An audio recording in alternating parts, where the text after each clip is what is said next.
Hello, welcome and welcome back. This is Jacob, and today we're gonna be continuing the narration for the Stultifera Navis side story in Arknights. Uh, Alright then. I was hoping that I would be able to, in this part, finish off the Gran Faro story so that next time we could continue with the next section and then probably cover like 50% of that one in that episode, but considering while I was reading through this, taking notes and noting when anything would appear in which order, at least in the order that I was doing it through, I noticed the time and I was like, yeah, I think this should be enough. Also considering that I literally reached a point that feels like a not nice little stopping point, so to speak. But yeah. Considering also this is episode 2, from this episode onward I will start the episodes with a small little recap section like I do with all of my narration parts on the channel, at least when it comes to story parts. So for people who want to skip ahead, there will be a comment in the section pinned by me with a timestamp to skip ahead, but before you do that, let me just quickly say that yes, I've noticed by like I think it's 2 comments so far on in the video from when I'm recording this, plus what was it? Oh, on Reddit, I've seen a couple of comments in a couple of threads going over the fact that for people who love to read these stories, but blitz usually ahead just to get to the stages where they can grind out both the shop and well, the drops from the stages. It is kind of horrible to go back and retrack their steps through everything, because nothing is threaded in the usual way, where it's literally just from stage to stage to stage. This has very many little things that you need to pay attention to. Plus, what was I gonna say? Yeah, plus there is no literal thread that shows you the direction of stuff outside of the stage numbers and you guessing, oh, did this come before this or that, because some of the cutscenes do tend to like hop a little backwards after a stage. Like you could see in the previous part. After the first stage, the very next cutscene was literally to the left of it, down left, and then the stage was to the right again. Alright then. Cool, amazing, but anyway, again, we will go through this today through the proper methods, through the way I literally went through while I was reading before I sat down back to record, before I continue reading through this myself. But yeah, also I'll apologize in advance because I'll probably mess up stuff around. Even though I have it written down, it's still a lot to keep a track of, so apologies in advance. But again, if you want to skip ahead and continue the story, you're free now to hit the timestamp in the comment section. But let's go quickly over the recap, and I can kind of cheat on the recap this time around, considering the game provides me with its own recap in the log section for the various cutscenes. And yes, I will only cover the cutscenes, not the little trinkets around the stage. Anyway, on the previous part, we began our journey into a little town by the coast in Iberia called Gran Faro. This little rundown town is is very closely situated to one of the Inquisition's HQs, and we began our journey by witnessing a conversation between a High Inquisitor that we later get to know as Saint Carmen and kal'tsit. Kal'tsit, as a reminder, has been in custody by the Inquisition since the Undertides events, and she volunteered to be in custody, while the rest of the Abyssal Hunters went first back to reorganize themselves and are currently on the way to Gran Faro. But the Inquisitor and kal'tsit have a nice little discussion, and that guy immediately shot up in my books as one of the best characters because he basically gave kal'tsit lip. He basically called her out on, please just tell me what I want to know. Don't keep waffling about stuff and then I will know nothing about anything at all anyway. Love the guy, by the way. Anywho, we continue to swap scenes from them to the church in town, in which Operator Elysium, who is on standby waiting for someone, is having a nice little discussion, or rather, nice little talk with the yet soon to become Operator Lumen, aka Jordy, who is the caretaker of the chapel, as it is apparently. Then we switch the scene yet again, and we see a quartet of characters that appear in certain side stories from time to time, and it is the girls band Alive Until Sunset, or AUS for short. The four of them, who are eager, are currently in town for some reason, apparently to meet with someone. Meanwhile, we see our three Abyssal Hunters, Skadi, Gladia, and Spectre, on the way to Gran Faro, somewhere outside of town yet. And further all, we see that stuff is slowly brewing. Namely, in the middle of the plaza of the town, commotion breaks out. A dead seater is under the statue in the middle of the plaza. The statue itself being the statue to one of the grand lighthouses that was built by Iberians and Iberian citizens that live on land decades ago. And this one representing the very last one, the Eye of Iberia, that is still some miles away from the coast, apparently still in one piece, while the rest of them were destroyed in a catastrophe some time ago. Meanwhile, in the plaza, as the dead seater lies there dying, rather, everybody is starting to gather around. They are panicked, don't know what to do. Elysium himself rushes there, sees what's going on, and later on he does go back to the church and he meets one of the members of AUS. They exchange some words, and it becomes apparent that Elysium was waiting for just them, and kal'tsit on top of it. And in the meantime, as the seater died, the the mayor of the city, Thiago, and Amaya, a woman who is apparently this town's communicator for messengers arriving in town, she being able to read and speak multiple languages, is pretty much there with the mayor to pick up the corpse, and they carry it off. The mayor, by the way, being also the foster parent, or more like grandparent, to our dear boy Jordy, aka Lumen. Right. As the threat of the seaters becomes apparent, they are fearing the appearance of inquisitors in town.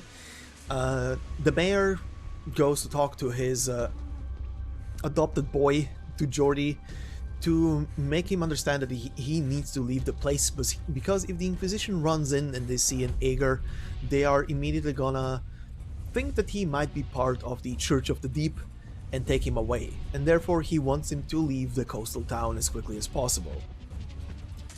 But more nonsense is happening out in the city. The cultists are pretty much engaging with the Abyssal Hunters that have now arrived in the city. There are three from Rhode Island. Plus, we get to see a new one. There is a fourth Abyssal Hunter in the city, who apparently has some ties with the Church of the Deep, potentially, we don't know yet, who comes to talk to Amaya, who apparently is also part of the cultists. And after exchanging some words, it appears that he has kidnapped Amaya, and they go away. In the meanwhile, Elysium has been skulking around the city, following some cultists, found them burning some documents before the Inquisition could get their hands on them, and rushes in to pick up the charred papers. He manages to grasp some of them, and before he can get to safety, gets ambushed by the by our new Abyssal Hunter. He engages him, Elysium starts running away, starts to try and get a word out to kal'tsit that there is trouble brewing, but gets interrupted because he gets attacked. And that is pretty much where we left off, in short. So, let's begin with today's story. And yes, that is approximately where we're gonna go with today's part. So, let's see. Last time we left off, these three little things have opened up, and while I keep looking over now at the notes on the other screen just to not mess anything up, we'll start here today at the narrow alley. It says here, the curtains have been drawn shut, concealing the people's vigilant eyes. Now, this one obviously goes into the log section. It's the first log in the, let's see, stopping the spread of the sea terrors. It says here, in a house along the narrow streets, an old man's vigilant eyes peer out from behind the curtains. He had experienced this decades ago, and is no stranger to it. Their hopes of rebuilding are being crushed underfoot, and the instigator is someone they believed in. The friends regarded as brothers have disappeared into the shadows. The plans into which countless hours were poured have been put on hiatus. And the imposing man with a lantern says, "The cult has infiltrated you." The old man gazes at the photo hanging upside down over his bed, and the once dazzling sunset has faded, and thus a dream has shattered. The old man ponders, between monsters and humans, which is truly more terrifying. This also gives us a new item here in the backpack by the title of Faded Group Photo. And this one says, What were those years like? Repaying ardor with ardor, exchanging ideals for ideals. The islanders and the Iberians somehow managed to share these placed in close proximity, fighting side by side. When fighting against the ocean, nobody has time to discriminate between people's origins. The hostility and haze following the calamity were swept away, and the only thing in their eyes was the sea. Of course, there may well have been something greater going on. Friendships solidified, and love quietly began to sprout. When the statue of the Eye of Iberia was erected in the town plaza, hardly a soul remained sober. Everyone took a group photo there. The smiles on their faces, impossible to conceal. Everyone thought that the golden age would soon return, and with just a bit more effort, everything would continue to improve.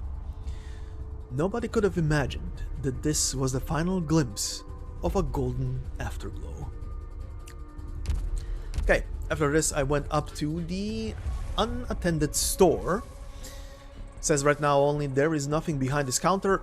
This one was one of those giving you two options. One was to leave, the other one was to investigate, and it gives you a sentence as well on top of it. Pretty much being the fact that you venture in and you spot a sea terror and a old woman behind a counter that are sitting across from each other. And this obviously goes into the logs, into the stopping the spread one. It is the second entry, saying, a rustling sound comes from an empty shop. A sea terror is curled up behind the counter, with an elderly woman sitting across from it. A stock of diagrams lies scattered between the old woman and the sea terror. Though half her face is concealed by a hood, she is undoubtedly staring at the creature before her. Many years ago, she had dedicated all her talents to Iberia's greatest expedition, but that intrepidity ended in a terrifying silence. After experiencing hardship, struggle, and disillusionment, she gave herself to a greater cause, one transcending country or geography. She sought to find the perfect other side that all living things could cross over to. What's more, within the cult, she was able to continue the research on monsoons and hydrology that was captivated her so. Now that the Inquisition has arrived, The products of her blood, sweat and tears must be burned. Her theories never to see the light of day. She chooses to dedicate them to a cycle of the Great Evolution, to a sea terror. Sea terrors roam right in front of her, but do no more than roam. Fortunately, she is patient. Alright, and after that, I went down to this little thing, which is the rundown shed, and it is essentially a pickup for just tokens and extra furnishings. Right now it just says there is nothing useful behind the shed. But obviously, it gets a log entry. Same place, third log.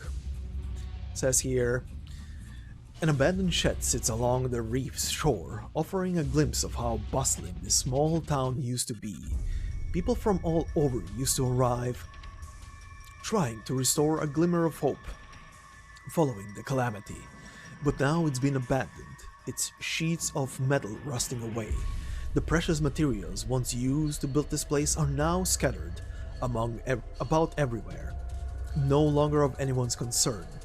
These supplies can still come in handy. Alright, and after that we go to the empty street. Obviously this gets a log entry, but we will look at the log entry after we go through the cutscene. So, let's begin.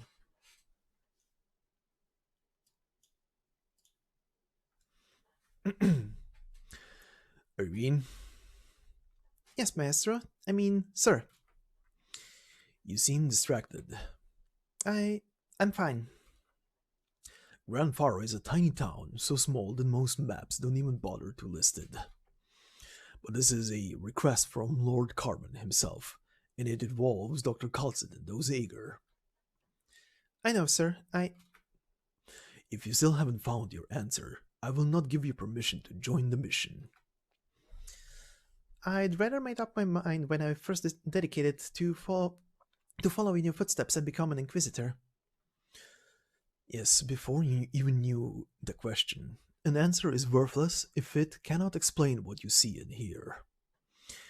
Don't die a ruthless death, Irene. You know what we're fighting against, and you must find your own answer. Yes, sir.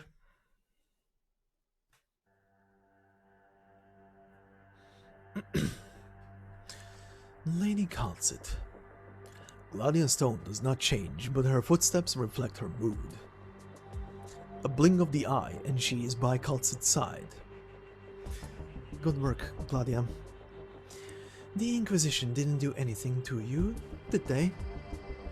The fact that Iberian has not yet sunk to the sea is proof that they still retain a shred of humility and vigilance. You found a way, as promised. Yes, however, even if Iberian is willing to let go of their fears, what about Eager? What about you? If this temporary cooperation is necessary to help us return to the ocean, so be it. Finally, an Eager with some sense, right? Like the waves themselves, like the rays and textures of the sea. Hello there, Special Eager. I believe you've already met our other members. Yes, you're also a member of ours. Alti, bassist. Nice to meet you. How are things outside? The cultists are out in force, but individually they are rather weak. My hunters can take care of everything. The Inquisition will only work with us once we've taken care of the problems in Gran Faro. Then there's no time to waste. Gladia raises her lance. At the same time, she senses that something is not right. There, among the sea terrors? How could it be? kal'tsit here. Dr. kal'tsit, their goal is... Elysium? What's the matter? One of our operators is in trouble. Something lurks here. As we discussed, Alti, the members of OUS can stay ashore. We'll handle this as quickly as possible. Sure, we can wait. And we'll be happy to provide some BGM for your campaign.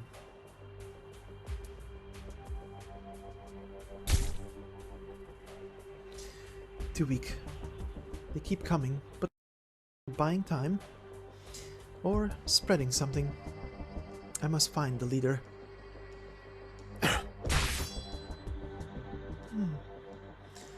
Spectre? Ah, Skadi, long time no see. Something the matter? Are you alright? I'm fine, just a little tired. Yes, we're fighting, right? The scent of the sea reminds me of home. But home? My home? More sea terrors. The sea. The scent of the sea grows stronger. Are we home, Skadi? Is this the way home? It will be, Spectre. Laurentina, I promise. Tell me then, what's that before my eyes? What? A figure strides down the street, humming a tune. The streets are a mess in the aftermath of the panicking townsfolk, but it hardly bothers Frost as she plucks at the air and imagines music.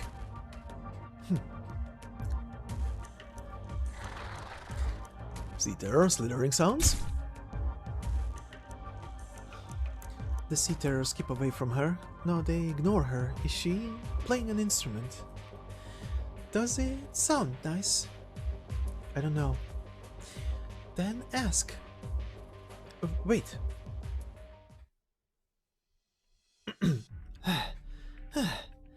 Did I shake him? Damn it. Was it when we first met? No, he didn't even touch me. Those documents must be destroyed, Iberian. Obey and you may keep your limbs. Attached if you prefer. Shit, he's fast. Weren't you friends only burning them because there wasn't time to save them all? With your skill, you could just as easily have taken them yourself, so why the need to burn them? Friends? The man growls from the bottom of his throat, a sound born of humiliation. We are not friends. Then what? It doesn't concern you. Surrender documents and leave this place. Whatever you're with the Inquisition or with another country. He stopped. Yes, you've always been sharp. The mysterious Aegir gazes into the distance. Friends. Ulpiano speaking in Iberian. We may be bound by blood, but you must stay away from the Aegir for now. Elysium evades the attack, but it's immediately clear why he managed to. The sword's aura rips the charred papers to shreds, sending the splintered truth drifting into the wind. Crap.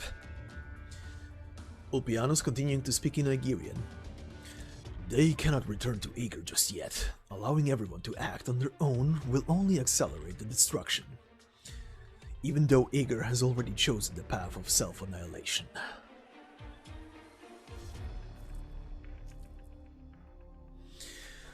No more sea terrors approach.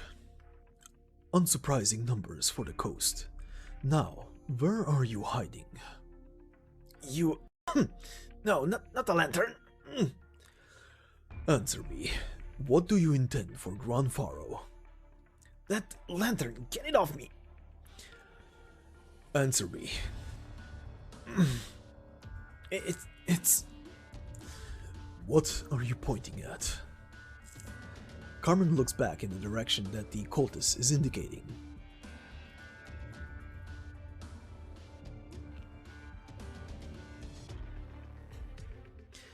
A statue stands in the middle of the square. Ah, Gran Faro, the great lighthouse. Of course. You're seeking the lighthouse of Gran Faro. Stop it! Stop it! Ah! The nobles once called those great monuments the Eye of Iberia. Dozens of them stood on the Iberian coastline. Even had the Witch King's tower in Lithania not been toppled, it would still have been dwarfed by these guardians of the sea. They are the single greatest mark that human civilization has ever left on this land. The sea, the Eye of Iberia, the miracle destroyed the sacrilege. Take that lantern away! The profound silence destroyed most of the lighthouses and disabled the rest. What are you plotting? I see, so you knew.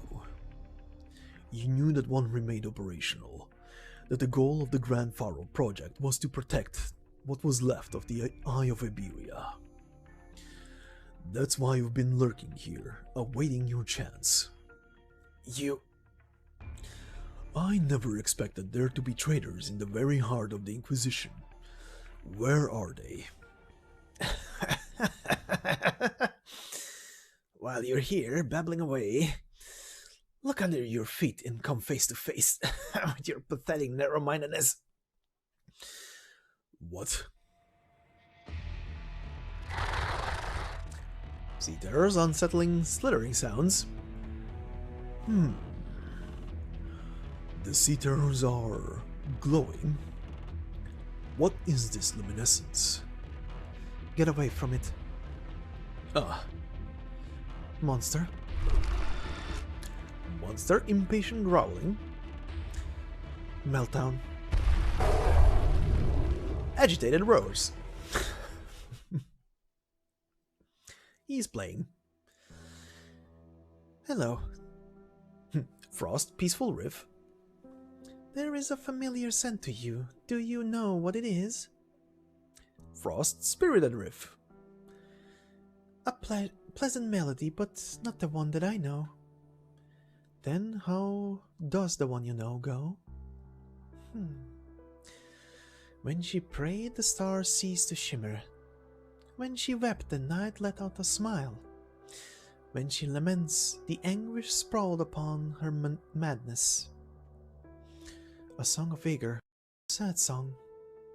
But I don't like it. It belongs in the past. It lacks passion and wallows in futile sentimentality, the same as Ager itself. A shame. You've come home, Ager. Oh, me? Sing. In song, you will rediscover yourself. Song? What memories will singing recall? Just sing. You will encounter your past. You must eventually find and face your destiny, or it will find you. That's how it has ever been since I left the ocean. What a strange woman, but I don't mind singing. Then sing. Well, you guys can do the la-la-las yourself. When she prays, the stars cease to shimmer. As always, there's such sorrow in your song. Who are you? I never imagined we'd meet again in such circumstances, Laurentina.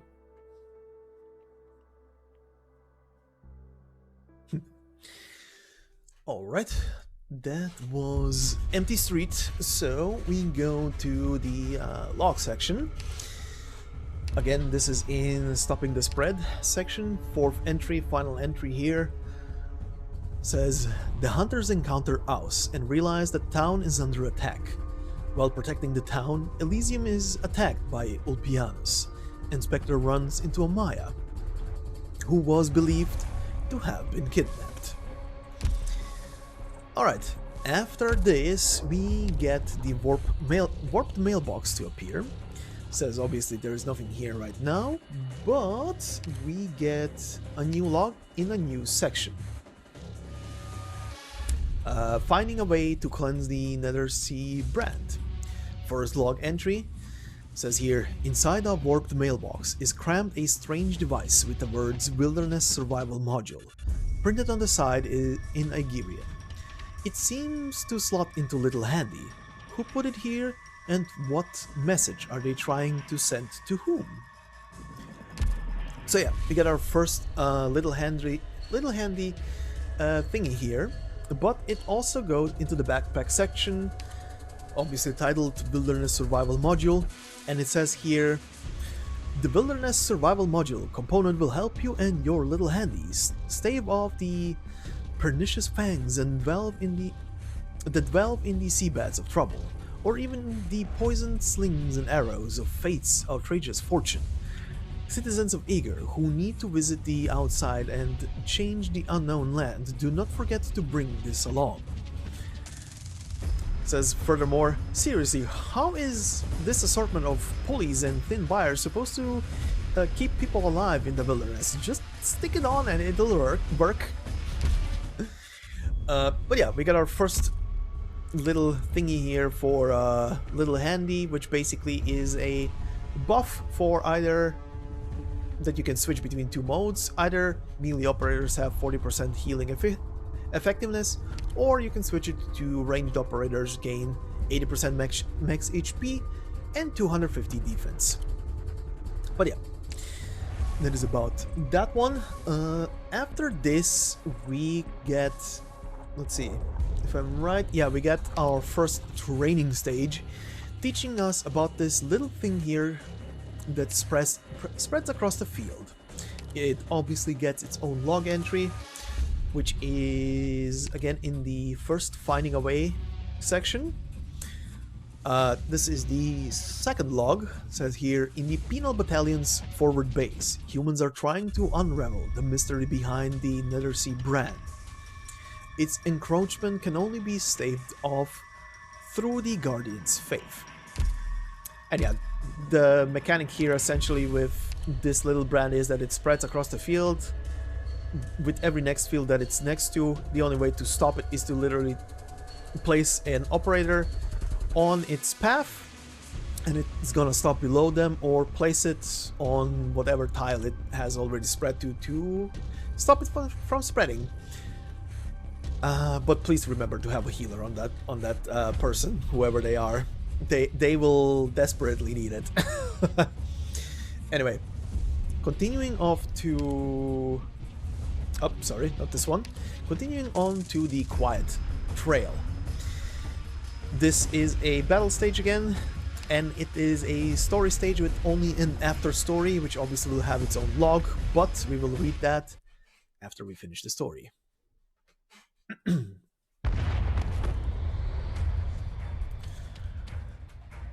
Exactly as the reports say.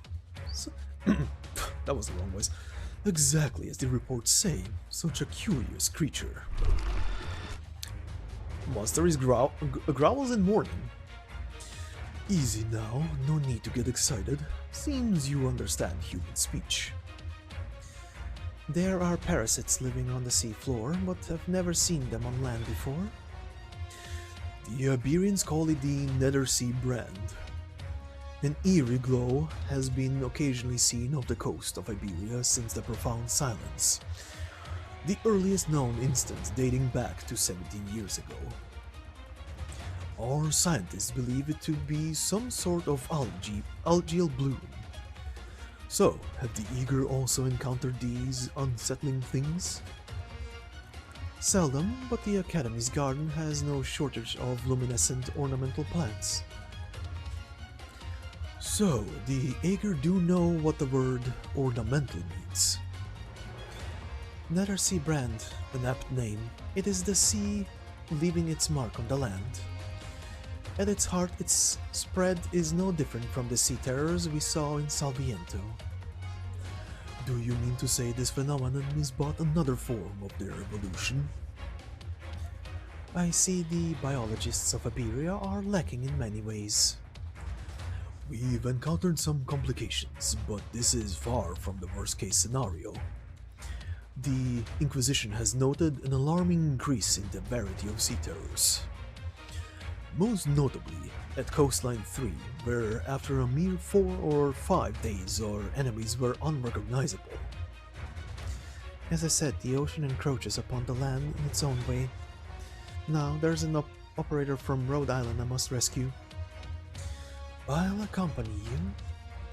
No, it'll be more expedient for you to work with the hunters to eliminate the threat as quickly as possible. I'd assume Liberia would treat her with more caution. Indeed, she should be, but for now we have a clearer enemy to deal with. What will you do, Consul of Aegir? Continue to bicker over your country's pride? 10 minutes. I'll take care of everything and meet up with my hunters. Then we can talk about how to reach the lighthouse. I'll remain here then. Law has been absent from this chapel for far too long, but thankfully someone has been polishing it. It will be the... Oh... Pardon. Jesus. Oh boy, that suddenly went through my throat. It will be the only light in this war. The Iberian Inquisition is here, even if it is I alone.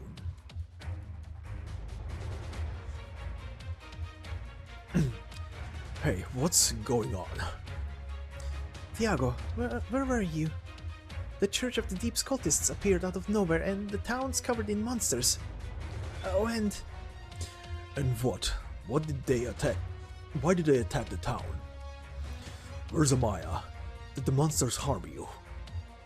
They didn't harm anyone, they just fighting an Inquisitor. No one told the Inquisition, I swear. They showed up not long after we found a carcass in the square. It might have been their work in the first place, now that I think of it. What's going on, Uncle? Oh, good afternoon there. You look... Jordi, come with me. Uncle? Quiet. Tiago, it wasn't us. We couldn't have contacted the Inquisition in such a short time, no matter how fast we were. I know, we need to protect Jordi and explain things. Maybe someone went to them earlier, a week ago, a month ago, who knows. Rumor of cultists have been spreading for a while now. It wasn't me or my husband. Could it be Juan? Maybe the Inquisition found him? You knew Juan was a member of the Church of the Deep. When did you find out? Jordi, go. Alright. Tiago! Oh, he's gone. Never mind him. What about the town? I don't know. The Inquisition and the outsiders are fighting the monsters. There's nothing we can do about it. The Inquisition will be coming for us once he's done. Surely not. Wait, what are you thinking? The best case scenario would be both sides taking each other out. What? You can't be possibly serious. Think about it. Have we ever lost that many people to sea terrors, compared to how much damage the Inquisition has done over the years? But when they come for you, you can prove... Can you prove that you're not a cultist? What are we supposed to do then? If the Inquisition can really kill that many sea terrors, the only way to avoid suspicion would be to hand over some even more suspicious. For example, an eager link to the Church of the Deep.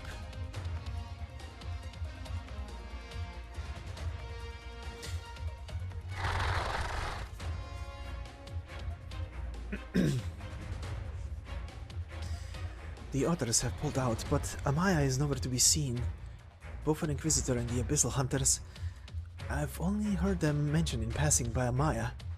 Here on land, though, they're not as troublesome as the Inquisitors. Find Amaya, take her, and delay the Abyssal Hunters.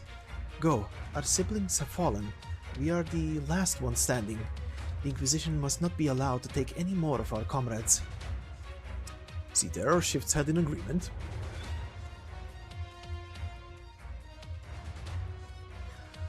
Jordi, hurry. Okay. What's happened to the town? Are those sea terrors too? It's the Inquisition. Maybe a High Inquisitor, seeing how he's come to uproot the church hideout all by himself. Sea terrors and cultists have appeared in Gran Faro. There's no explaining this away. Take this, lad, and the lamp your father left for you. Keep them safe. You're not a child anymore, Jordi Fontana Rosa. I've told you everything. This is your last chance to embrace a new life. I always wanted to tell you the truth, convince you to leave, but I know, Uncle. You're like a father to me. Gran Faro is our home. If I leave here, I won't have anything left. It was going to happen sooner or later. All the young folks want to leave. You're the exception. I'll go with you. Sea terrors are dangerous, but I know how to deal with them. This is our last chance to slip past the Inquisitors, though. What's that sound? The door?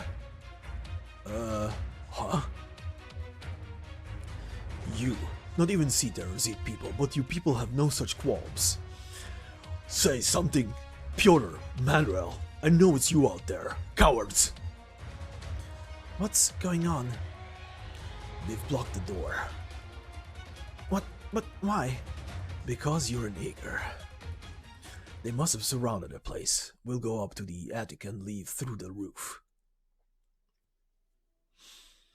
Do I know you? Look at you, Laurentina. What happened to your nun's habit?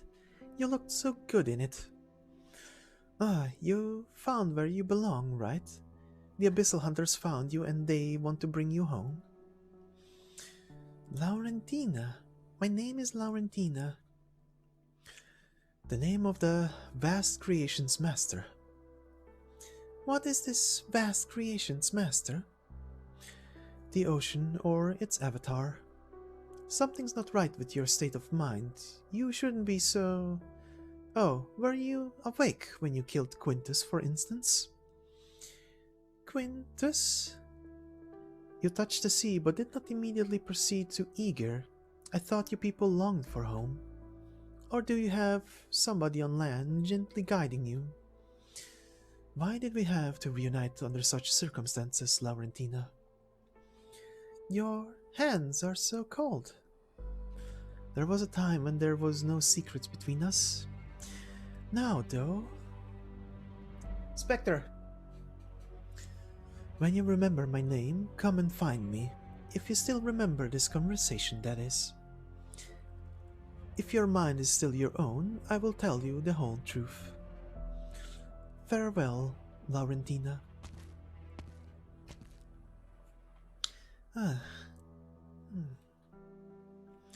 Who was that? I don't know, but she seemed to know me. She has no scent. She's no seaborn, at least not like Quintus. We don't have time for her. Clean up the sea terrors and we'll regroup with the captain.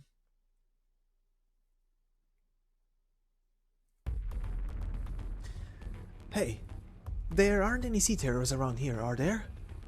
Only dead ones. It's so quiet here. Did the Inquisition take care of them all? All the better. Come and help me shut them inside. Somebody go fetch the Inquisitor. Alright, it's blocked. But why are we doing this to Mayor Tiago when everything's such a mess right now? Because we're all off to the gallows when things stop being a mess, unless we do something about it. Go check out the chapel and get someone from the Inquisition. Me? But what if there are still monsters? Huh? There's someone on the roof. What? It's Jordi and Tiago. Get them. Don't let them get away. Run. I know. Get out of town and not let the Inquisitors or those bastards catch you. Alright. Keep running north. There's a messenger station there that might still be in operation. Alright. I put some money in your bag. Get out of town and get out of the country. Alright. Jordi. I'm listening. Tiago's footsteps slow down. He looks on as the young Aegir runs desperately down the street. Run. Don't look back. Keep running. That's right. Get out of here. Never look back. Don't let them out of the town. You were right, lad. This is our home, and no amount of waiting or complaining will change that. Tiago, speaking in Iberian. Farewell, my child. Thiago, where's the eager? Coward. What the hell are you doing? You'll doom us all. We'll be all branded heretics by the Inquisition just like the old days. Are you more afraid of the Inquisition than the Sea Terrors? More afraid of your own people than monsters? We already lost everything to the Inquisition once. Do you want that to happen again? Your fist is like rubber. You... Wait, what's that? They're still here? Sea Terror, ominous slithering sounds. I've got to get back to the chapel. The Inquisitors will protect me. Take that, you coward. Are you mad? Don't you see the Sea Terror? What about the Sea Terror? Did the Sea Terror eat Gran Faro? No, it was you people. You're worse than the profound silence. You've slaughtered companions with selfishness, whitewashed your own cowardice, and blamed the disaster of the Aegir. No, the monsters, they're getting close. Screw it, you nutjob. Don't have the time for this. Of course, you coward. When they took Marin, when they took the Aegir, you were right there under the banner of the Penal Battalion. Murderer. Don't think the rest of us are gonna humor you just because you fell in love with an Aegir way back when. Come at me, you coward. You get it from me. Sea Terror, sharp sounds of breathing. The two men become increasingly bloodied as they pummel each other, while Sea Terrors rush by, ignoring them entirely. They look decidedly out of place.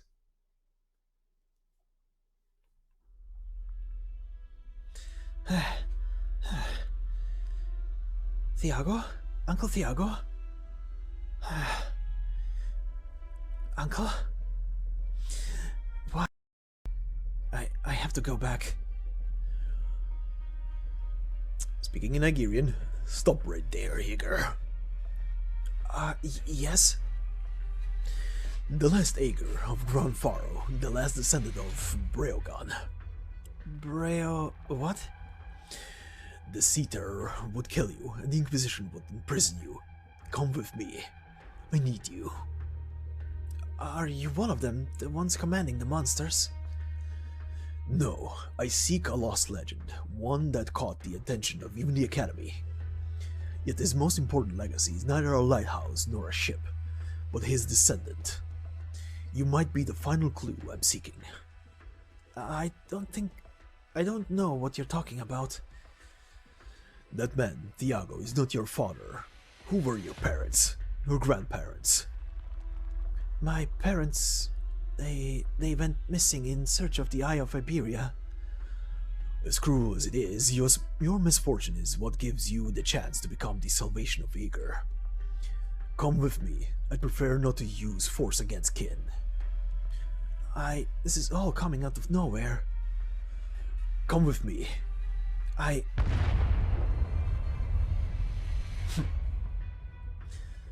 What's going on? Quiet, bro. I'm saving your life. Let's go. A smoke bomb. I shouldn't have left you get away. What's the point of running away with him? You know nothing, Liberi. You're right, Aegir. There are many mysteries here.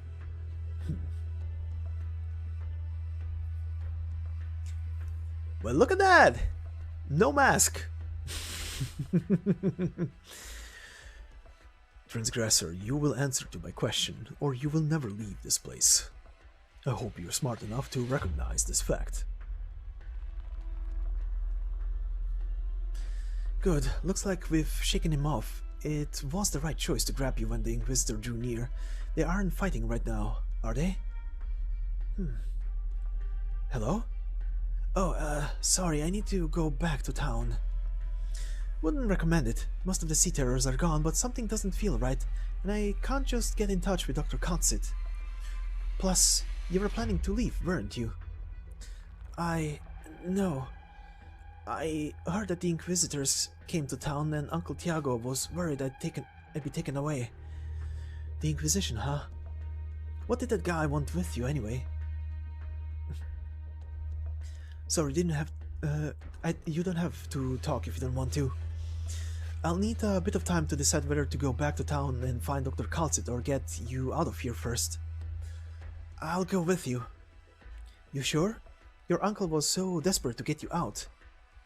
If the Inquisition is coming, I doubt I'll be able to escape. Is that duty worth giving your life up? Huh? What do you... So you're going back to Gran Faro just out of some sense of duty without even a clear goal? You've gotta be kidding me. If I were you, I'd leave this place along with any townsfolk who don't want to get involved. And soon. This isn't like running into a swarm of originium slugs while camping out in the woods. I hate to say it, but ordinary people can't do a thing here. I just feel like there has to be something left for me to do. I grew up here. Listening to those legends, gazing at the coastline, reading my parents' notes. I don't want my farewell to be like this. This place is my home.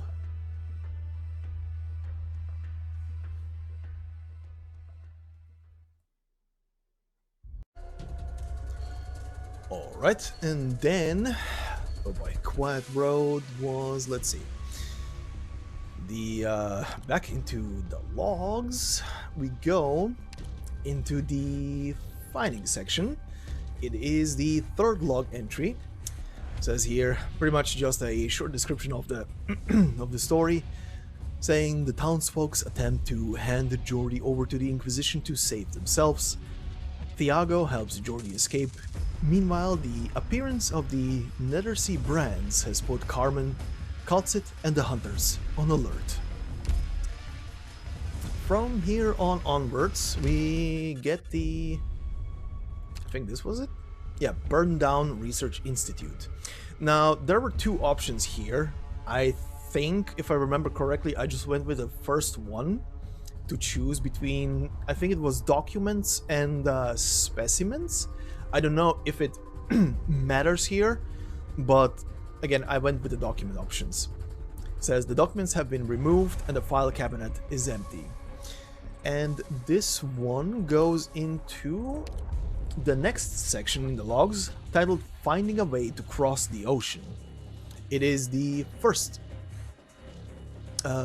and second log, actually, that appear here. Says, in this burned down research institute, the Church of the Deep cultists were trying to uncover the secrets of evolution. They seem to possess academic curiosity as well, not just blind faith.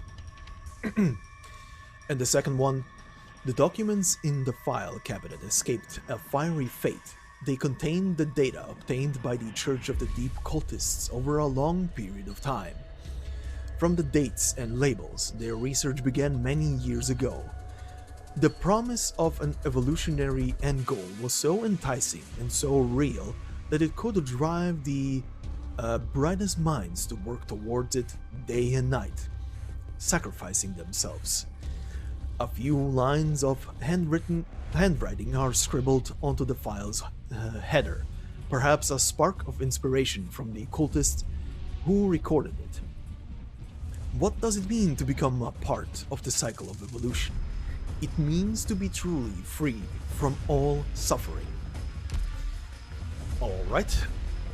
After that, we get the Collapsed Residence, which is another one of complete this and you can pick up the reward kind of things.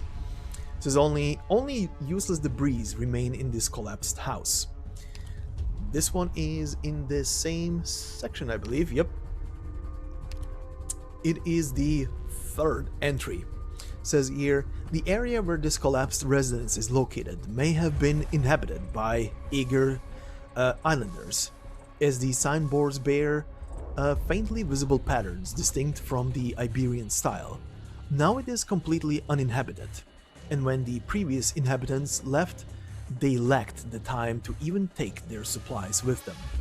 These supplies are still these supplies can still come in handy. Alright, and that was collapsed residence. So after that comes abandoned factory, which is down here. Says there is nothing left in the factory worth investigating. This one goes, let's see, where was it? Abandoned factory, second one here, and it's the fourth and fifth one? Yeah, fourth and fifth plus backpack. Oh, I need to go back, I forgot as well something. I'll go over it in a second anyway. Okay, pardon. Stuff like this will happen during this. So yeah, fourth and fifth entry. So these two, let me know. Yep, four. Pretty much anything of value has been whisked away, but the collectors over the years seem to have overlooked the toolbox in the corner. In the abandoned factory, the skeletons of incomplete ships lie scattered among mechanical giants, like corpses rotting in the wilderness, with their flesh and blood plucked away. This factory came to life along with Gran Faro itself, its ambitious builder certainly unable to imagine that things would end this way. Pretty much anything of value has already been whisked away, but the collectors over the years seem to have overlooked the toolbox in the corner. With several blueprints and a notepad hidden inside it. The blueprints, signed by Chief Naval Architect Breogan, depict a massive battleship, the magnum opus of Iberia's golden age before calamity struck. But both Gran Faro and this factory were born after the calamity, and the ships slated to be built here were nothing more than laughable toys compared to even the smallest in the fleet. The engineers here still carry with them blueprints of things that can no longer be brought into being. Are they meant for technical reference, or are they merely holding onto a beautiful dream? Funny enough, even this parody of the Golden Age is filled with nothing but corpses. Okay, that was Abandoned Factory. Alright, backpack. I forgot about the backpack for the earlier thing in the Research Institute. The documents we sampled from there says, "The sea terrors are beautiful creatures. Please be aware, this is no mere verbal flourish. My colleagues often accuse me of being excessively romantic, and perhaps that's true, but I must reiterate, in my eyes, each sea terror is like a delicately crafted poem.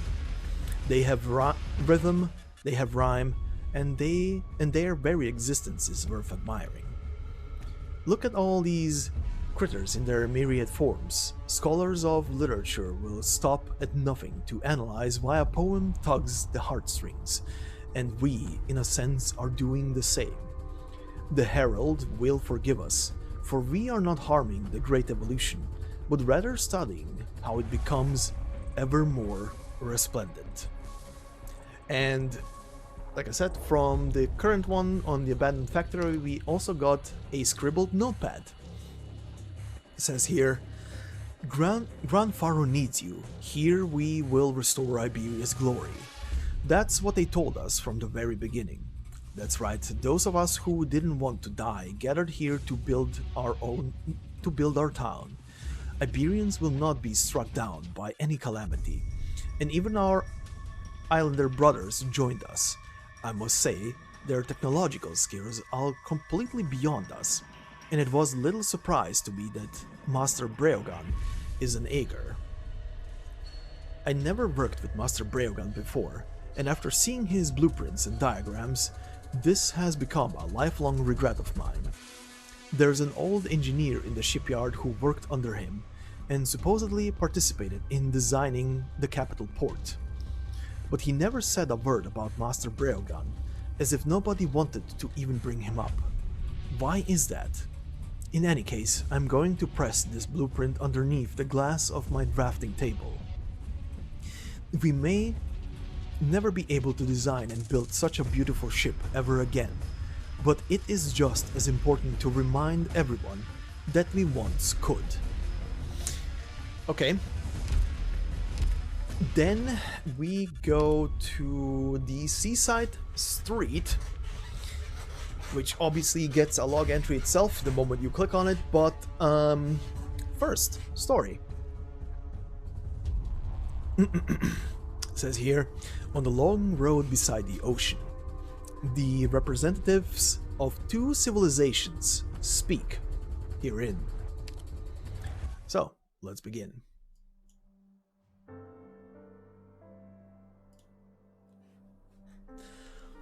I arrived in this new land from my maritime home. There is no end to ghastly shock here, not a break in the tragic weave. The clouds are far from as fine as told in legend, and both the land and the sky are wrath-bitten and hurting. Cities compared to Aegir are all but prey to catastrophe. Moreover, the people of this dry land are plagued by an inscrutable sickness. I had learned of Oripathy, of Originium, from many an academy record. Seeing it firsthand, though, the truth of how it has become an integral part of the land, its roots deep and stubborn, is made witheringly apparent. Nevertheless, they still tenaciously live, pursue both technology and truth through their unique means, and seek to leave the mark of their continued existence. Though I am lambasted a traitor, I do not regret my decision to come ashore. The seaborne swarm is expanding. Within a decade, Aegir will find itself besieged with no quarter. But someday I will complete my travels and return to Iberia. I will leave this memoir behind for the Aegir to seek and decipher. I have no faith in the nobility. I am certain that those Aegir termed islanders today will find Iberia withdrawing its respect from them soon enough, whatever the reasons may be. The Golden Dreadnought, the Eye of Culture, the jurisprudence of evolution, the steel of life. The ocean and land must form a united front to withstand the billowing waves. It was never my intent to serve as a pioneer. All I am is one step ahead of fate.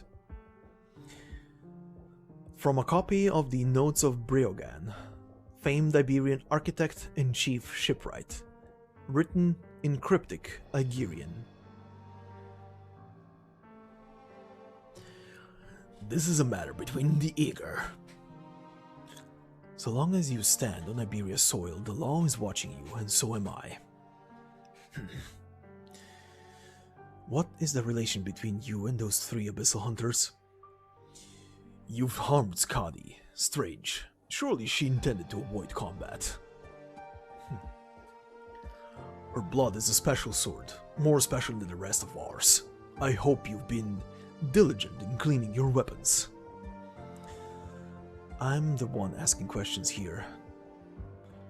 And I'm the one who decided whether to answer. I gather the only hunters granted freedom of movement by Lord Carmen were those who declared their interests during the Salviento conflict. Seems it wasn't a coincidence you crossed swords with her then. She was hardly weak. Weak? What a naive appraisal.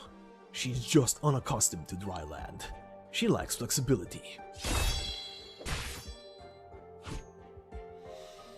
Don't move, Aegir.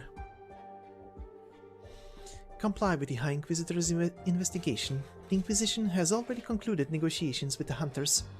Your every move merely undermines the basis of our cooperation. Cooperation? I advise you to rethink your actions. Inquisitor, how many soldiers like you does Iberia have? That is none of your business. Enough to amass an army 3,000 strong? Then Iberia is still unqualified. You're going nowhere. See, there are sharp chafing sounds. What? Where did they come from? Hi, Inquisitor. Are you alright? I'm fine, dead eager. This was my fault, sir. He could easily have used the chance to take an arm from me, yet he chose to flee. It seems we can't afford to give chase just yet. They're headed for the city. They're hiding in the soil. No. This entire swath of earth has been polluted. How can it be? Take a good look at that grey land and the sinister miasma filling it. Yes, sir. Gran Faro is not being infiltrated by the Church of the Deep. It has already fallen to them. Prepare to fight head-on. Ensure Lower Carbon is safe, ASAP.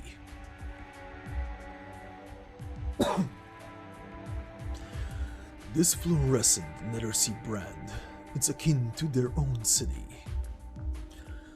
It beggars belief. They're born from it. They proliferate and migrate through it. See, there are only a slithering sounds. Not all life thirsts for independence. It's no wonder these filthy things were able to hide in this town. But who brought them ashore?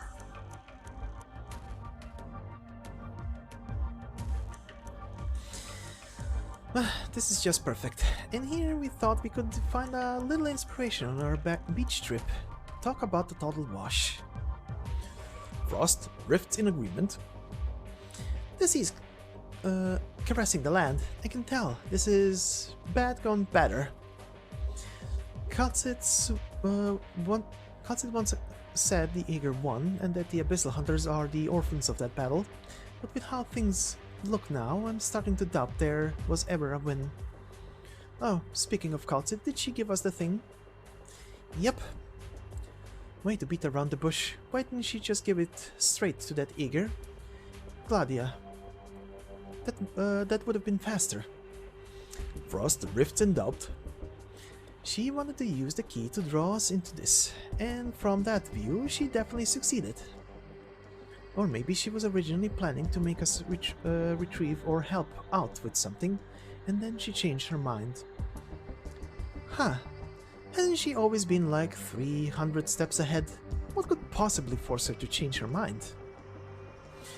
I'm just saying it's possible. Sure, she knows a lot of things, but more than that, she's cautious. If not, how many times would she have died by now? What are you dancing around for, Dan? This chapel would work great for a concert.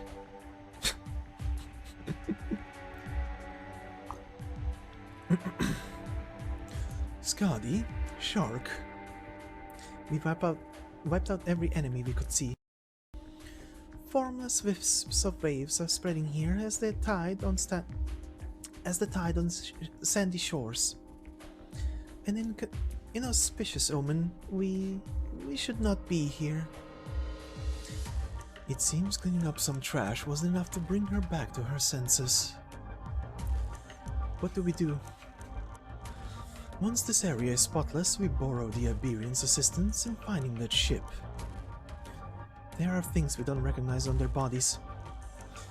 Perhaps a part of the Sea Terrors themselves. I've been wondering for a while now. How can they still evolve so fast? How are they still so full of life? Even though we've already... That's precisely the question we intend to shed light on. It is also the reason I was willing to cooperate with kal'tsit. Dr. kal'tsit. A fine woman, to be sure. Rouse yourself, Hunter. End this before the sun sinks below. The sea terrors who cannot hear the ocean's call are but inferior life forms. Understood. You... Gladia? You've come. I will listen then. Shark. Do you find it unwieldy in your hands? This? I often forget the weapon is in my grasp, as if I'm dancing with it. This is your past, and it has almost caught up to you. We'll be waiting.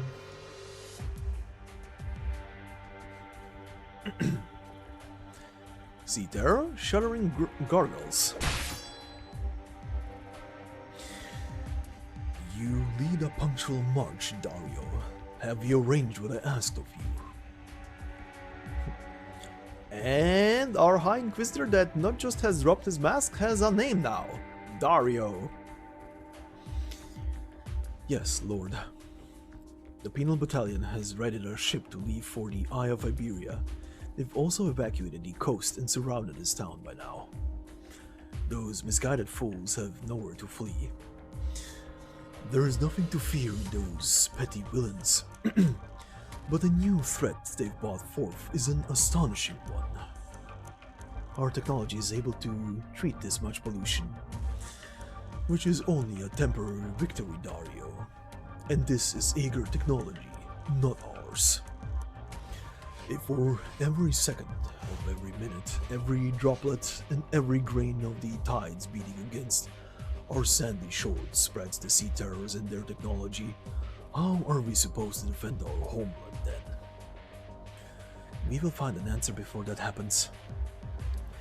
Yes, most assuredly. The Inquisition is also prepared to do battle with the Abyssal Hunters. We will throttle them to death on this remote shoreline. A fitting ceremony. We can only hope they make the wise choice, and that kal'tsit can accomplish what she's pledged to. So this is your apprentice then? I'm familiar with her from her work. Yes, Inquisitor Irene, reporting in, Lord Carmen. They say that when Dario found you in the ruins, a thick dome of classics had lodged itself in the beams of the caving roof. A miraculous equilibrium that saved your life. Yes, sir. Young one, you are here only because Dario has determined that you have the will to rush onto the front line. Yes, sir. There is a immaturity to you, but you are eager to prove yourself. Your body is filled with vigor and tenacity. But your duties in Gran Faro will be no easier than in Salviento. From here on, you will be plunged even deeper into the heart of evil. Are you prepared?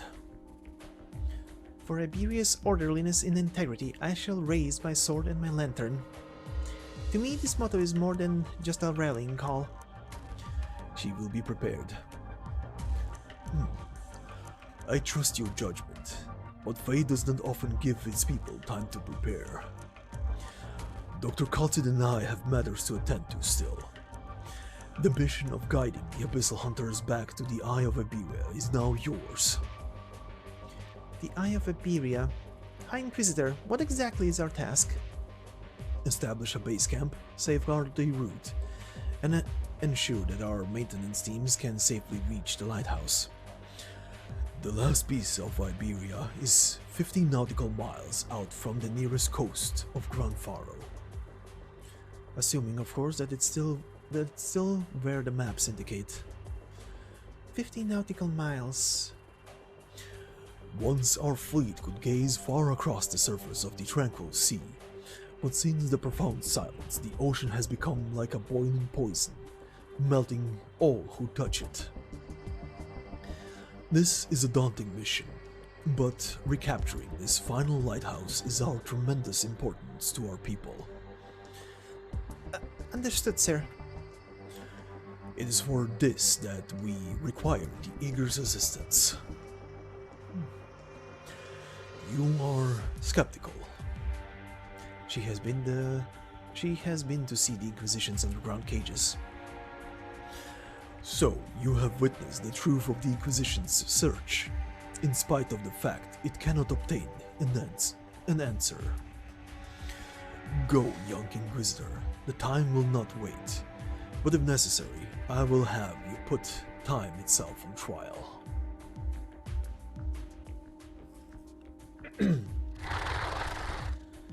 See, there are profound slithering sounds. Watch out! You okay there? I'm fine. Sorry, Mr. Elysium. I'm being a drag on us again. Don't you mind it. Those sea terrors. Identical wounds pounded into holes in 2 or 3s. This town has to be Skadi and the other girls. This town has been wrecked through and through. Yeah. Whoa, hold it, Jordy. What is it? Fluorescent? Creepers? Floating creatures? Or is it a coral? This stuff is covering the whole street ahead. Hold on, something's coming out of the roofs. Move! Wait. No way, they already have nests here. I thought the guys just sicked them on the town. And wait, could they seriously have been born? This many? How fast does it go? Jordy? Oh, I'm here. Ditch, take a 180 and run for it. But they're behind us too, Mr. Elysium. These monsters build nests faster than the freaking Undertide Gloom pincers did. Then it's do or die. Hey, Jordy, find something, anything. You gotta weaponize. Will an umbrella do? Yeah, sure looks like we're in for some rain. Hold on to that thing like you mean it. See, there are profound slithering sounds. Pronounced. Get ready.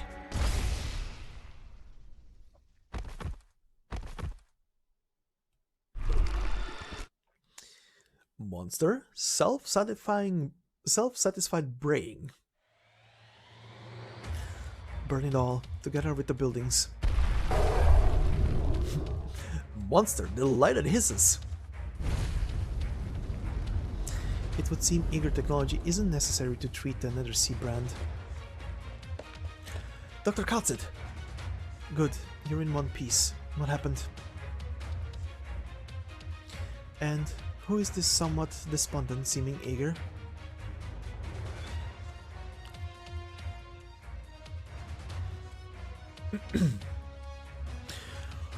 Outstanding strength, hunters. Spare us your remarks. Let us haste to the topic at hand.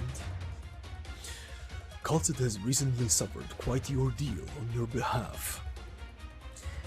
The aid she has given us will be forever carved into our memory, while what you've done, I will likewise never forget. But this present situation is by her arrangement. I shall... a small coastal town, a simple meeting. Then, in honor of her efforts, may we set aside our grievances and begin the discussion. What you seek is Breogan's legacy. You want to find the Stultifera. Stultifera Navis, the ship of fools? Wasn't that the flagship of the fleet wiped out in the profound silence? But how many years has it been?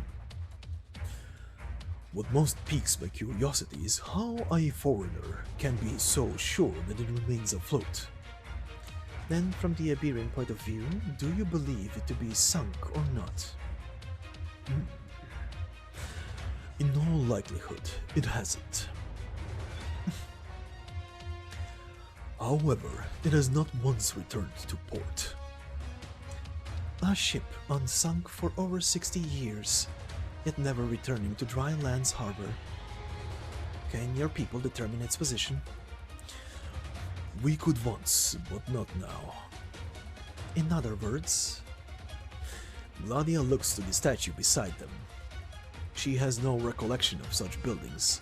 Perhaps they had already died their silent deaths before she came ashore. The Eye of Iberia. These wonders were once the cornerstone of a magnificent project, but most of the lighthouses that formed the Eye perished in the profound silence. Only one remains.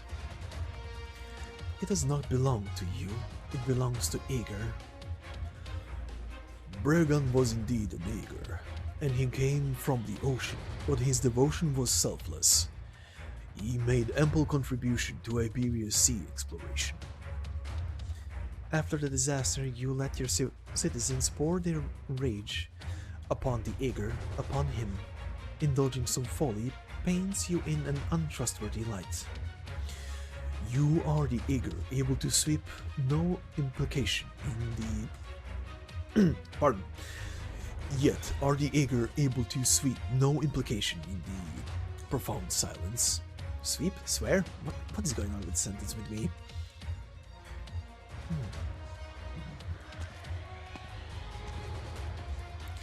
Walls will be the death of us all. If the two of you are so determined to continue this conversation, then both Iberia and Eager are as good as destroyed. Civilizations do not die, they are merely endlessly replaced. But by the next time it happens, humanity will have no hand in it. Dr. kal'tsit, please mind your tongue with Lord Carbon. I do not mind. We've certainly known each other long enough. But is this your usual method, kal'tsit? Surgically extracting the key individuals from the gargantuan body of fate, sitting them down in front of you, and convincing them of the righteousness of your idea. My idea is simply to save you. Iberia is free to refuse, as is Eager. If we count the untested young lady, then there are 6 at the table, 3 each for both the Inquisition and the Hunters. The town square itself is an Iberian marvel constructed by an Eager. It could not be more appropriate for such a conference. At this very moment, the Nethersea brand is still spreading. The sea terrors have built a nest in town, and their existence takes a vastly different form than before, a difference drastic enough to cause alarm. If none present yet recognize the scale of this oceanic threat, then perhaps we really should adjourn. We can watch as the precious time, bought by the sacrifices of the Abyssal Hunters, is willed away for nothing. Was our victory meaningful? Of course. Without it, then after the profound silence, Iberia would not even have a deathbed to struggle upon. As for you, Lord Carmen, I hope you can put aside your prejudices against the Eager. I'm so very old now, kal'tsit. Let's get to the point, shall we? I've aged past the inclination to win every argument, as well as the strength to uphold glory through speeches. There is no greater glory than survival, and no one sees the situation clearer than I. You may resign your words. The Inquisition is willing to fully cooperate with the Abyssal Hunters in finding the lost dreadnought. The Golden Dreadnought. I have no objections. I would have thought contact between Eager and Iberia would give you pause. Contact? If you could breathe underwater, if you could visit our cities without the aid of equipment, then I would not mind showing you a true display of Eager's technology. We look forward to it, Madam Counsel. A tertio of the Penal Battalion will immediately shore several dual-use warships at Gran Faro, establish a camp, and clean up the harbor in preparation. Dario, Narration, go with the Abyssal Hunters. Prioritize securing a sea route to the Eye of Iberia. Pass your judgment on arrival. As you command. kal'tsit, should time be of the essence, I will prioritize re-establishing contact with Eager. A voyage to the deep sea is a treacherous affair to us all, but for you it will simply be a trip back home. You will find that ship, and you will find a way back to Eager. I have the detail. I leave the details to your discretion.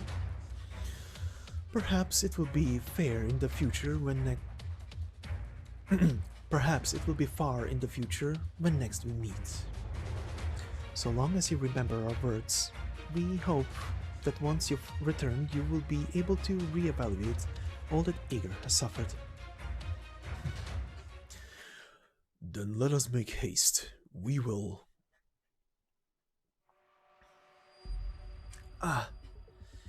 Sorry, Dr. kal'tsit.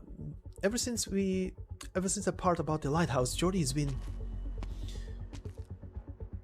The Eager. Perfect. I have much to ask you. Wait.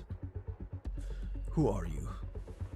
I'm a resident of this town. My name is Jordi. There shouldn't be any Igor in Gran Faro. Our dossier says there are records of collusion between the Igor and the Church of the Deep. Who are your parents? My parents were lighthouse technicians. They gave their lives for the Eye of Iberia. My house is filled with dusty blueprints. I may have never actually seen the lighthouse, but I want to. The meaning of my homeland, the meaning of my parents' lifelong struggle, You may not. The Inquisition must first interrogate you.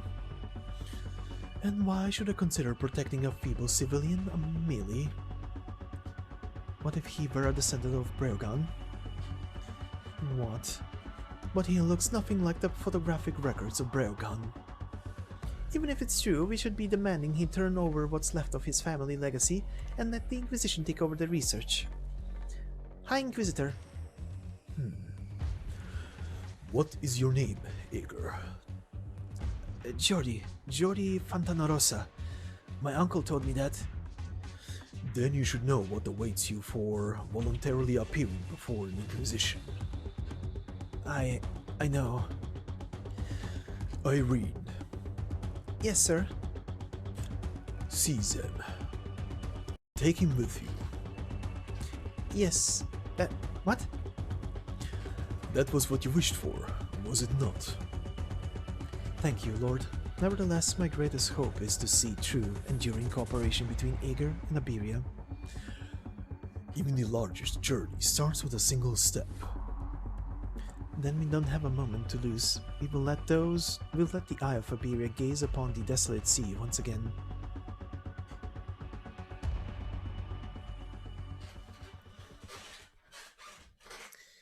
Alright, just remember myself that was called Seaside Street. So obviously this gets its own log entry. They're the finding a way to cross the ocean.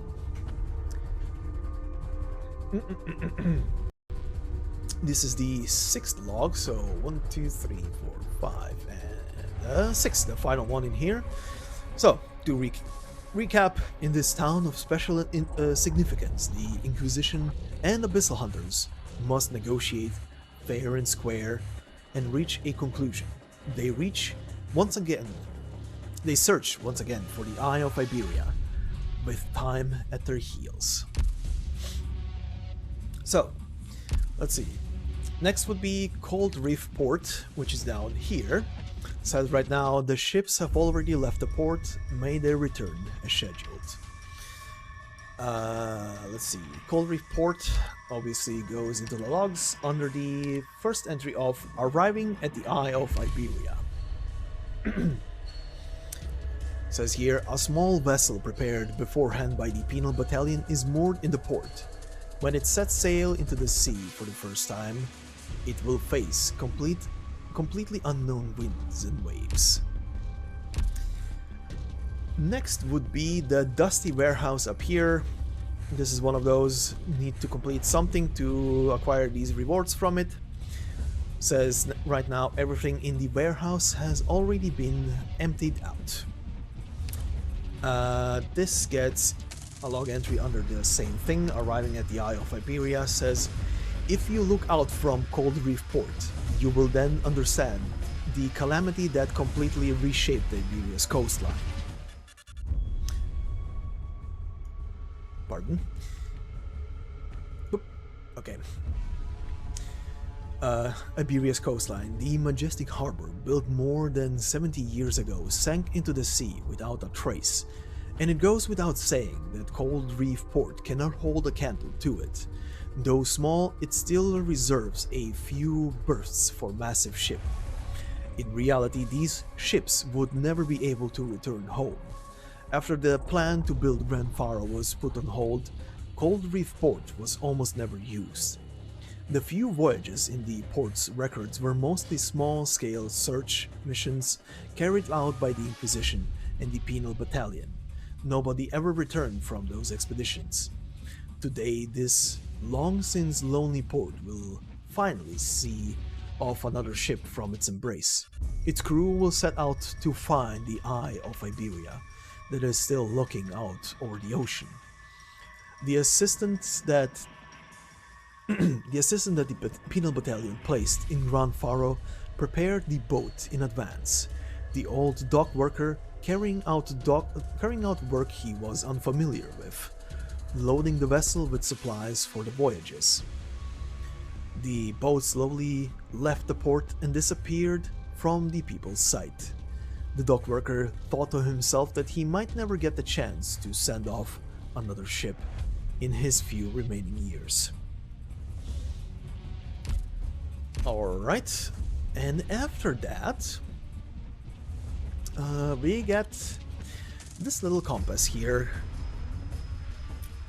nicely called the Eye of Iberia. This here, nobody knows why this lighthouse survived the disaster, but perhaps it is because no matter how terrifying the wind and waves may be, nothing can stop people from gazing towards the sea. Iberia's eyes will never close, only be temporarily clouded over. This gets its own entry. Same section as before, Eye of Iberia. Same thing I just pretty much read out. Actually, no, it's not the same thing, right? The Eye of Iberia remains standing amidst the waves. Nobody knows why this lighthouse survived the disaster, but perhaps it is because no matter how terrifying the wind and waves may be, nothing can stop the view. Okay, it is. Never mind. I thought for a second. Brain fart. A lot of reading. But we do get a thing in the backpack, and it is the bloody sketch. It says here, it was a rainy night. A High Inquisitor staggered back to the station. Her wounds were severe, and her sides had been punctured. It was a miracle she was still hanging on after trudging so long through the curtain of icy rain. People helped her to the fire, attempting to restore her body temperature with little success. The doctor found that she had basically already bled dry. The High Inquisitor, known for her resourcefulness and decisiveness, had led her team on a hunt for a Bishop of the Deep. By all means, this should have been a fairly low-risk mission, considering her past accomplishments, but this time the station lost contact with her entire team. Iberia has been toiling ceaselessly to rebuild itself from the ruins, so accidents were not uncommon, but still heart-wrenching. But now she managed to return. The doctor found her right hand clenched in a death grip, as if holding onto something. She could no longer control her muscles, and her nails pierced into her palms. Yet still she held on, unwilling to release herself from her agony. She was waiting for someone. Lord Carmen finally rushes over, and the High Inquisitor squeezes one last breath of air from her lungs, her faint wispy voice reverberating through the entire station. There is still a lighthouse that remains standing. There are still compatriots who remain watching. In her clenched fist was this rough sketch. Okay, and then for the last part of the day we will end with this scene right here called Landing Port. It shuts its eyes, its sweet dreams unperturbed for over a decade. So let's go through it.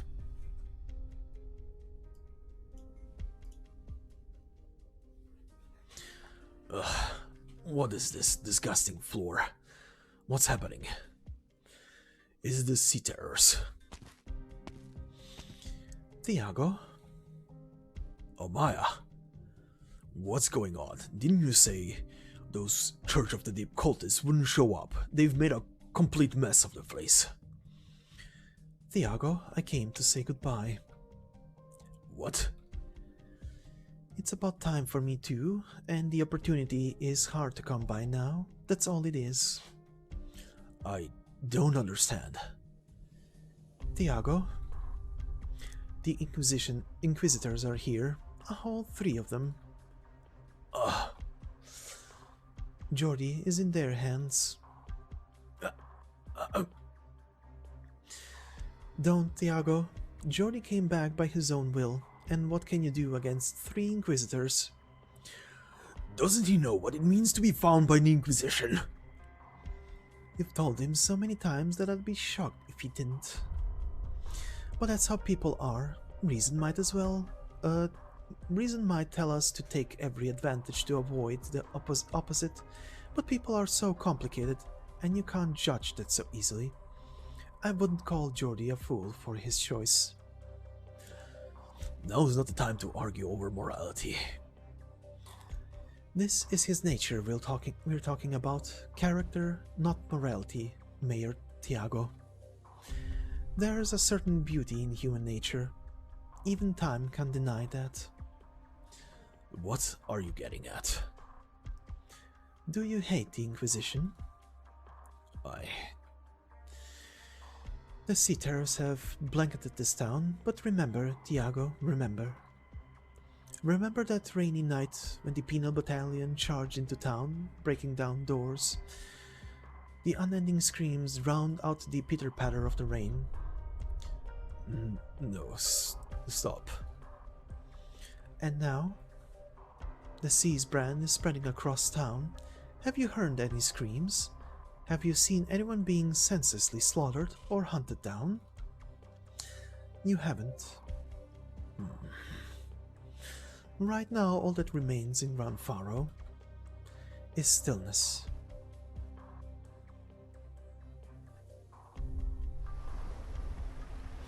I never knew that the ocean was so vast. The sea breeze blows past. Jordi cannot believe what's before his eyes. He had always thought the sea's horizon was the sky's end.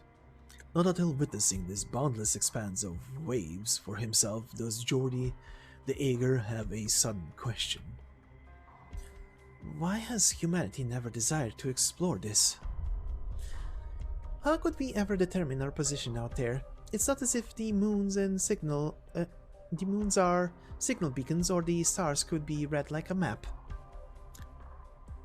This is a very interesting thing to say, considering navigation by stars is a thing, right? Why can't we read the stars like a map? Ask a professional astronomer and find out. Then if Eager really is under the water, then how big is it? Bigger than Iberia? There's a handful of genuine Eager over there. How about you ask them?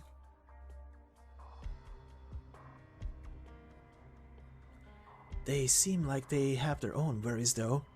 They're also solemn. Shark, what are you listening to? The wind. There's an offering of kin mingled with the sea breeze. It puts me much at ease. She gets more like this the closer we are to the sea. Even though in Salviento she was so...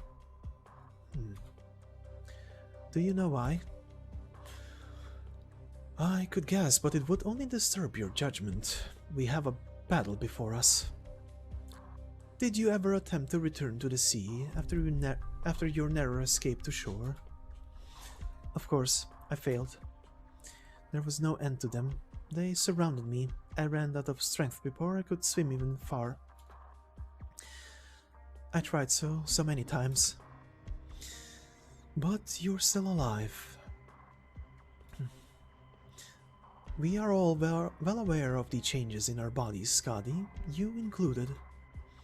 Shark may have suffered some injury, but none of my hunters are so fragile. And she's the same as us. Spectre, once a victim of the Church of the Deep, Originium absent in the ocean, has affected her in a whole host of ways. Why bring such an uncertain element? We are going home. It does not concern you. Home, but circumstances in Aegir can hardly be better than in Iberia. Raise your lantern, Inquisitor. Let's prepare to greet our first enemies.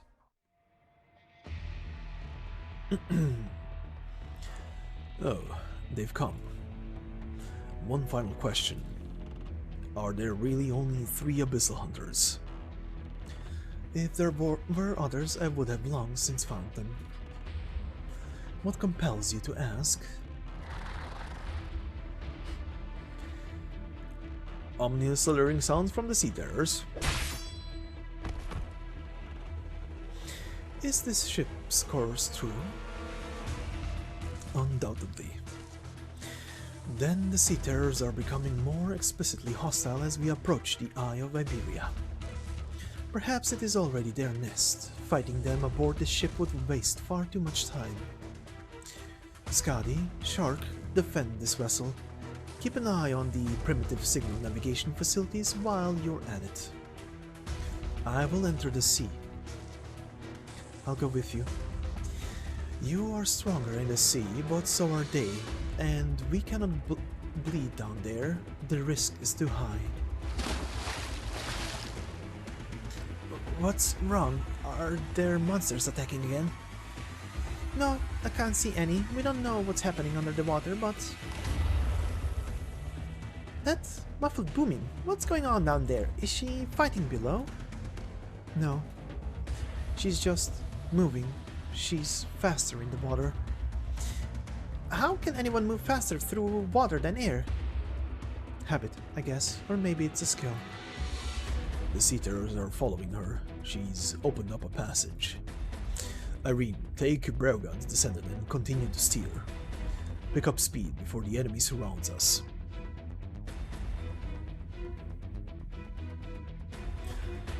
They've left. The seas won't be peaceful. If you worry for them, we'd best hurry and finish our business. Gran Faro is only an outpost to recapture the lighthouse. Retaking it is all that matters. I'm surprised that Iberia can already exploit Aegir technology to resist the encroaching Nethersea brand. Regardless, the rate of the evolution is faster than any one scientist's genius. If we seek victory, we must use whatever we can. Even an army, I see. This is an plain, unremarkable town. Perhaps there are more strategic locations waiting for the Inquisition to recapture them, one by one, more favorable battlefields, grander walls and fortifications. But sometimes it's fine to start with what's at hand. However, many Iberians are willing to fight to the death against the waves. That is how many soldiers we can field. Let us begin the cleanup.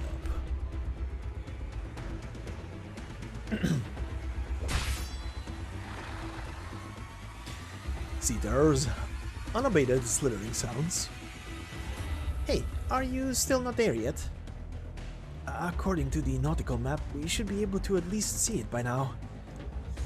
Hi Inquisitor, we have to head deeper in or else...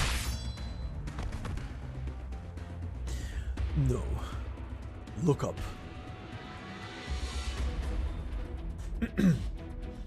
What? It's nothing but black overhead. I can't see... No, that's not the sky. They've made it their nest by now, very close to the shore. No wonder their numbers are so great. We can just cut them all down, like before. Yes, like before. Shark. So that is their eye? Why does it feel so familiar? It has been caked in filth for too long, unable to open its lid. I'll clear a path. Jordi, come with us. Okay. I hope I can be of help. No, there's something only you can do. If you can't, then we'll have to change strategies and prioritize ensuring that the Inquisition's technicians can make it here safely. And in the battle to come, we'll have no time to care for the fate of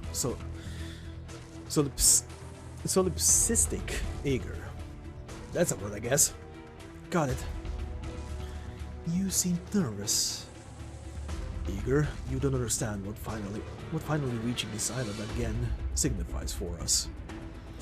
And what would that be? Ever since the Penal Battalion discovered remnant signals from the lighthouse, we've made 17 attempts to make landfall, 8 of which succeeded in setting foot on this reef. Hundreds of soldiers and 3 inquisitors. No one returned alive. Don't tell me your superior eager ethics teach you to respect your heroes, but forsake their memory. The High Inquisitor and I, the Iberians, will hold a memorial for those who died at sea. I did not mean to pick at your morals. All I can say is that, in the face of the ocean, we are all alone and weak. Do as you wish, but we are pressed for time. A foot falls on the reef. A colossus hides in the jet-black winds. Only by putting one's head back and gazing far up can one distinguish it from the murky sky. The Eye of Iberia. A final pair of eyes, sealed shut. So tall. The scale of that statue in town has to be wrong. High Inquisitor. This is what we once... It is my first time seeing it as well. The two remain silent for a moment, dead in their tracks as they look over at this vast spectacle that survived only in documents and records. The enduring reality of Iberia goes far beyond what she was taught, Irene thinks, despite the Abyssal Hunters' ample disdain for them, despite the balance of the nation well and truly crumbling. Despite it all, the lighthouse is an emblem of past glory and wild ambition, of dreams and the domination of the unknown. Whatever feelings may roil in your heart at this moment, engrave them all. This building, these worn swords and lanterns, these reefs, this ocean. Carve into your heart just what humanity has built in its struggle. Keep it with you forever at this time, at all times. If we do not venerate our sacrifices, our scales are meaningless. Yes, sir. Enter carefully. Got it.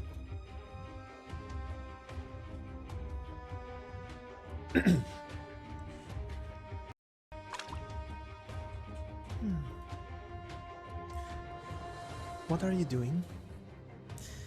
Have we come home? No, not yet. But if we find what kal'tsit and the captain are looking for here, maybe we can. Just hold on. We're almost there. It's too quiet. But it still stinks. Yes. If it's coated in red sea brand, I can see traces of man-made objects too, rotted for the most part. Gladia paces slowly. She looks up at the tower, standing against the tenebrous sky. The Eye of Iberia is directed toward the heavens, as if upon this finite soul, life cranes its neck, wanting to see the future.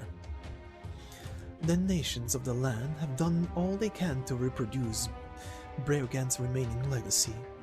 These so-called lighthouses are an emulation of Ager technology through and through.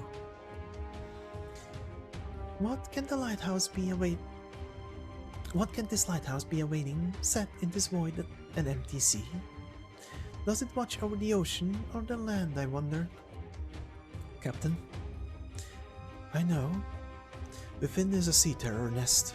The lack of an immediate attack may merely be defensive, a guardian of the den. It is about time they come. Sea terrors, ominous slithering sounds. There's not too many. The coast is already out of sight. Sentimental? No, I just mean we can't bleed here.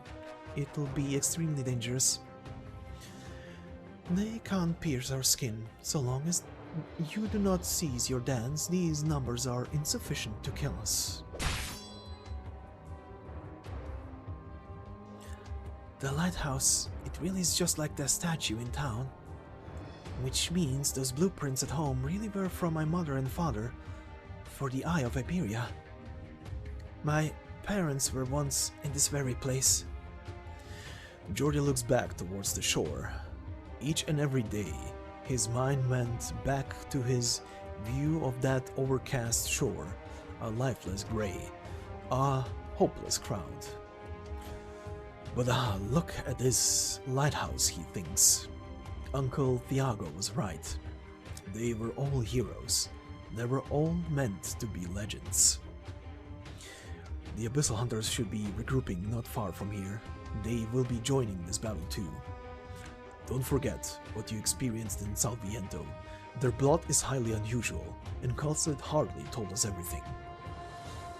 Understood. So they can't be trusted. What did you see beneath the Inquisition? Seaborn. You should still remember their twistedness, their vitality, their serenity. In Salviento, the hunters did battle such a monster and emerged victorious. I know that.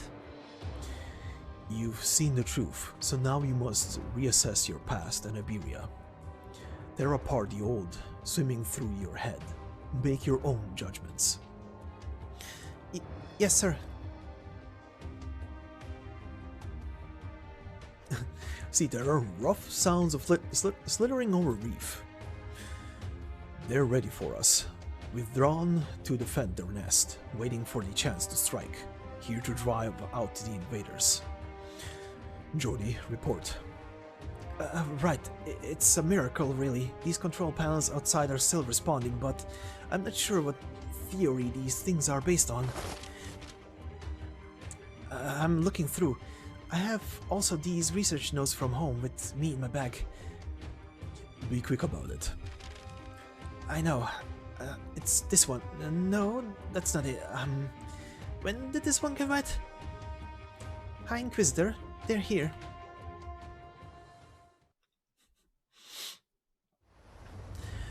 The billows rage forth. Their arrogance surges dozens of meters high, shattering one day after another, succumbing to the reef and the 3 moons.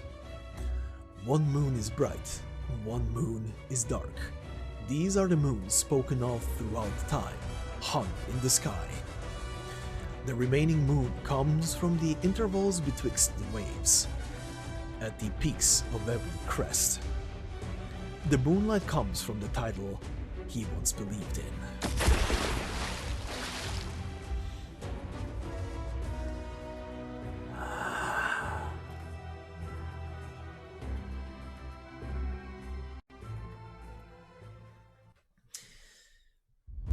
And yep, to end this part today, we will read through the log entry we get with this cutscene stage in the heading to the lighthouse control room section. It is the first log. Ignore the second one. The second one is for the next battle stage. Says here, Carmen and kal'tsit remain in town to attempt to dispose of the wicked cultists before the penal battalion arrives, improvising a frontline position. The voyage to the lighthouse is far from plain sailing, and the hunters have no option but to confront the sea terror menace head-on, as well as a mysterious guest. And yep, this will be it for today. Apologies for the hiccups here and there. It's a lot to just keep looking left and right and keep a track of the notes and shit and not and still forget to do certain parts of the notes. As you can see, it's a lot. But anyhow, this has been a long part, and I need to chill my throat out for the next day until I do the next recording. So I hope everyone enjoyed, And I hope you have a fantastic day wherever you are, if you're still pulling or attempting to pull on the Scotty. Again. I'm doing it again. I keep swapping their names. Spectres and Irene's banner. Good luck. I hope you get both of them. Obviously. And yeah, I will see you in the next part. Until then, bye-bye.